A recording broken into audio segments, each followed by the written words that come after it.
মাননীয় আজিৰ সভাৰ সভাপতি মহোদয়, আজিৰ সভাত উপস্থিত মোৰ শিক্ষাগুৰুসকল, আজিৰ সভাখন কিয় পতা হৈছে আমি সকলোৱে জানো।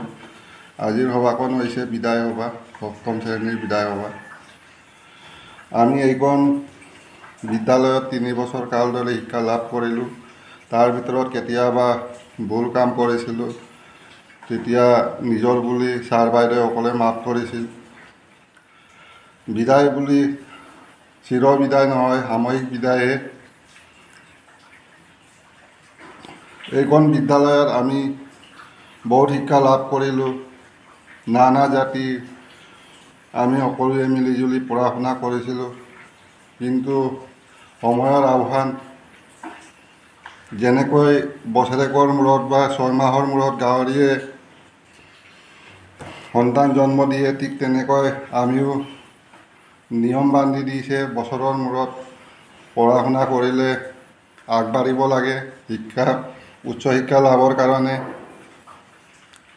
এনেকৈ আমি আজি ছাৰ বাইদেউসকলৰ পৰা সাময়িক বিদায় ল'ব ওলাইছোঁ। লগতে আহি থকা সময়ত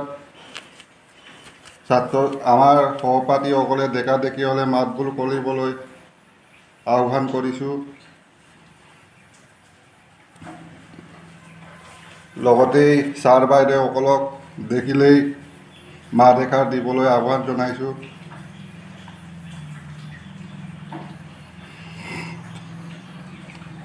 বিদায় বুলি সাময়িক বিদায় লৈছোঁ, চিৰ বিদায় নহয়। আমি ছাত্ৰ ছাত্ৰীসকল, সহপাঠীসকলে ডেকা ডেকি হ'মেই।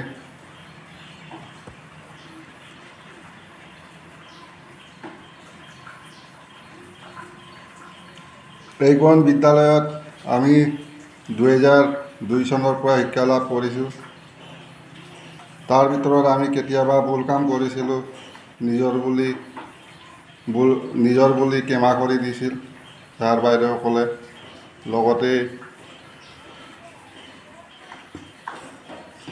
আমি এইখন বিদ্যালয়ৰ পৰা বিদায় ল'ব লাগিব, সাময়িক বিদায়। আমি সকলোৱে একেখন স্কুলত নপঢ়িব পাৰোঁ, বেলেগ বেলেগ স্কুল আছে। ক্লাছ 8 পোৱাৰ লগে লগে কোনোবাই ওচৰতে পঢ়িব, কোনোবাই আমুক স্কুলত পঢ়িব, কোনোবাই তামুক স্কুলত পঢ়িব, এনেকৈ বেলেগ বেলেগ হ'ব পাৰে। এয়ে আমি উচ্চ শিক্ষা হেতু সাময়িক বিদায় ল'ব আগবাঢ়িছোঁ। লগতে ছাৰ বাইদেউসকলক নমস্কাৰ জনাই আজিৰ বিদায়ী ছাত্ৰ হিচাপে মোৰ মন্তব্য আৰু দুআষাৰ ইমানতে সামৰণি মাৰিছোঁ। যদি ভুল ভ্ৰান্তি হয় নিজৰ বুলি ক্ষমা কৰিব। নমস্কাৰ।